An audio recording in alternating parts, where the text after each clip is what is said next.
আসসালামু আলাইকুম এভরিওয়ান, আশা করি সবাই ভালো আছেন। আমিও ভালো আছি আপনাদের দোয়া আশীর্বাদে।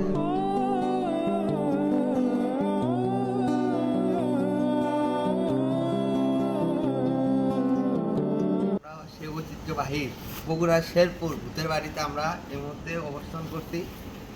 আমরা আসছিলাম আজকে শুটিংয়ে, তারপরেও আপনাদের কি একটা ঘর দেখাবো যেখানে আমরা শুটিং করতে আসছি। সেখানে মানে সবাই বলে যে এটা ভূতের বাড়ি ভূতের বাড়ি, কিন্তু আসলে কি বাস্তবে এটা ভূতের বাড়ি নাকি অন্য কিছু? আমরা শুটিং টাইমে আমরা একটু ঘোরাফেরা করতেছি, একটু সময় দিচ্ছি, দেখি কি আছে না আছে। আপনারা ভিডিওটা স্কিপ করবেন না, বেশি বেশি করে দেখবেন, শেয়ার করবেন। দেখেন অনেকগুলো রুম কিন্তু মোটামুটি সুন্দর আছে রুম। তার ভিতরে মনে করেন যে মাদ্রাসা ছিল অনেকটি রুম। এইদিকে মনে করেন কেউ থাকে না, দেখতে পাচ্ছেন অনেক পুরাতন রুম মনে গেছে। রুম মোটামুটি সুন্দর আছে, কিন্তু এখানে কেউ নাই, অনেক আগে করছে। দেখছেন বাড়ির অবস্থা কি, মানুষজন যদি না থাকে তাহলে বাড়ি ঘরের যে অবস্থা হয়। আর এটি বিশেষ করে আপনার যেহেতু সবাই আতঙ্কিত আসে না, পাশে মাদ্রাসা ছিল, এখানে বেশি সম্ভবত মনে করেন মাদক সেবন করে দুষ্ট আশেপাশে যারা ছেলেপেলে আছে। দেখতে পাচ্ছেন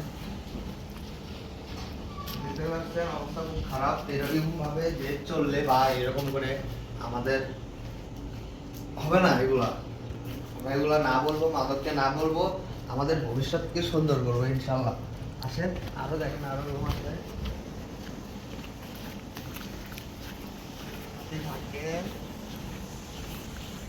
অনেকগুলো মোটামুটি 15-20 লাখ টাকার উপরে চলে গেছে এগুলা, যে বাড়ি ঘর সহ। আরো অনেকে থাকে না, কারণ একটাই ভয় ভুল। তা আসেন দেখি বাইরে যাই, আমরা বাইরের লোকেশনটা নিই।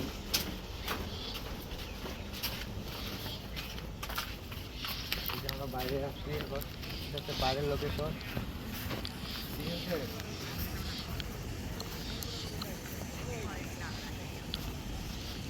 আশা করছি যে যেখান থেকে ভিডিও দেখছেন অবশ্যই লাইক কমেন্ট করে সাথে থাকবেন। আর আমার যে ভিডিওটা কেমন হয় আপনারা অবশ্যই লাইক কমেন্ট শেয়ার করবেন। আমি এত কষ্ট করে যে ভিডিও ছাড়ি, আপনাকে কি চোখে পড়ে না? হ্যাঁ, নাকি ইচ্ছা করে দেন না?